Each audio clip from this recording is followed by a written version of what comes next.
ನಮಸ್ತೆ ಮಕ್ಕಳೇ, ನನ್ನ ಚಾನೆಲ್ಗೆ ಸ್ವಾಗತ. ಇವತ್ತಿನ ವಿಡಿಯೋದಲ್ಲಿ ಧನ್ಯವಾದ ಹೇಳಿದ ಕೊಕ್ಕರೆ ಗದ್ಯ ಪಾಠ. ಇದರ ಕವಿ ಡಾಕ್ಟರ್ ಅನುಪಮ ನಿರಂಜನ. ಬನ್ನಿ ವಿಡಿಯೋ ಶುರು ಮಾಡೋಣ.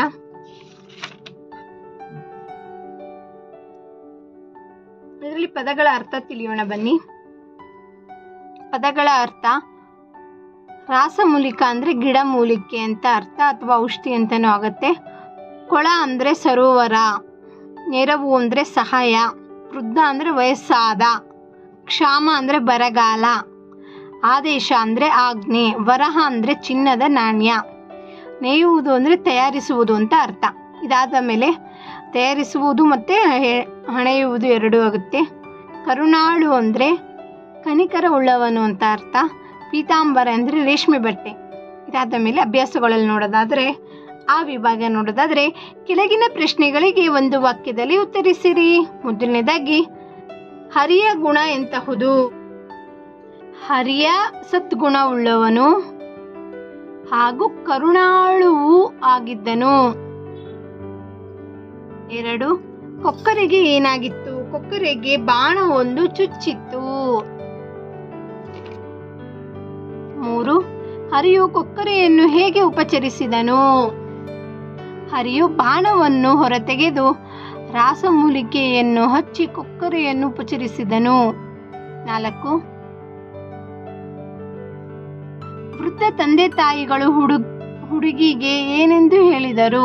ವೃದ್ಧ ತಂದೆ ತಾಯಿ ಹುಡುಗಿಗೆ ನಿನ್ನನ್ನು ಮಗಳ ಹಾಗೆ ನೋಡಿಕೊಳ್ಳುತ್ತೇವೆ ಎಂದು ಹೇಳಿದರು. 5ನೇದು, ಹರಿಗೆ ಪೀತಾಂಬರ ಮಾರಿದಾಗ ಬಂದ ಹಣವೆಷ್ಟು?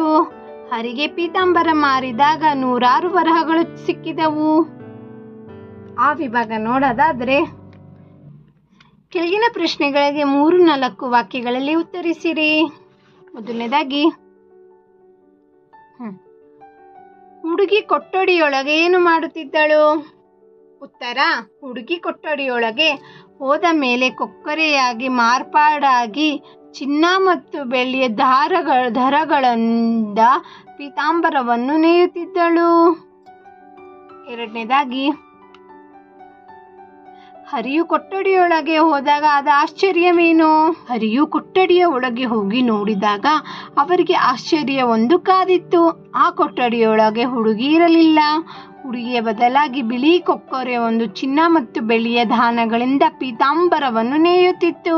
ನೋಡೋದಾದ್ರೆ, ಈ ಮಾತುಗಳ ಸಂದರ್ಭವನ್ನು ವಿವರಿಸಿರಿ.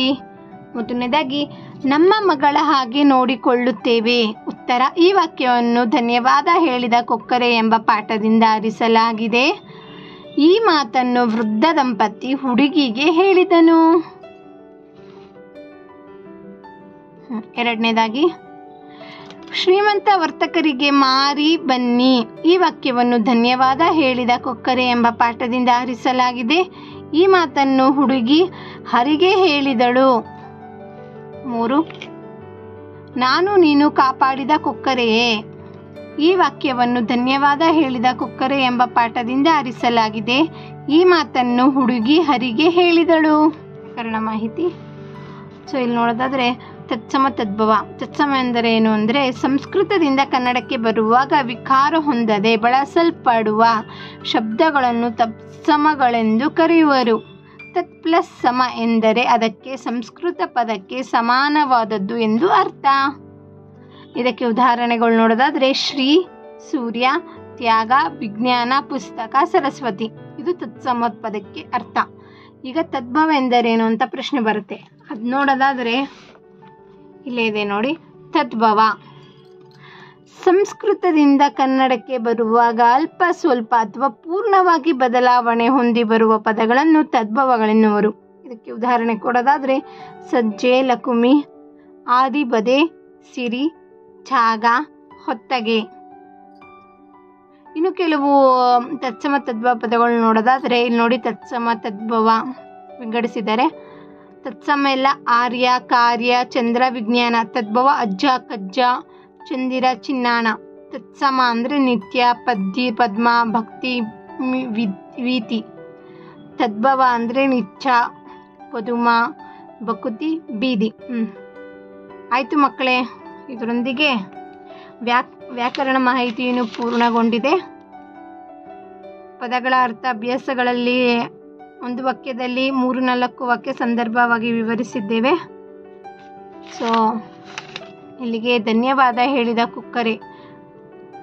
ಪಾಠ ನಿಮಗೆ ಅರ್ಥ ಆಯಿತು ಅನ್ಕೋತೀನಿ.